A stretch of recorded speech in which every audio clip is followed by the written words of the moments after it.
Kubwa tumekuja hapa kwa ajili ya maandalizi ya mechi ya kesho, kuelezea namna gani tumejiandaa. Kikubwa tumejiandaa vizuri kwa ajili ya mechi ya kesho. Unajua umuhimu wa mechi ya kesho. Mechi ya kesho ni muhimu ukilinganisha na nafasi tuliyokuwa nayo. Kwa hiyo vijana wako tayari kwa ajili ya mechi ya kesho. Ni mechi ambayo inatuhitaji lazima tupate pointi 3 kwa sababu position tuliyokuwa nayo sio nzuri. Tumepoteza mechi iliyopita na hii tuko nyumbani, tuna advantage. Kwa hiyo tumejiandaa vizuri kwa ajili ya kuhakikisha kesho tunapata pointi 3. Ni mechi ngumu.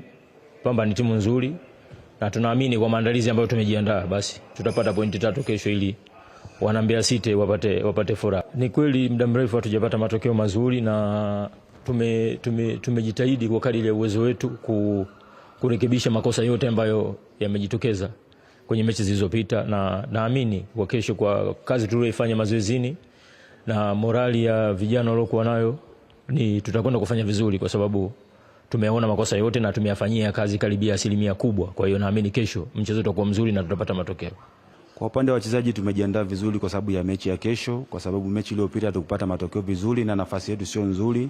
Kwa hiyo wachezaji wote walikuwa kwenye morali nzuri kwa ajili ya kupata matokeo, kwa sababu ni muhimu. Tunawaheshimu Pamba lakini hatuna budi, ni lazima tushinde mechi ya kesho ili tukae kwenye nafasi nzuri.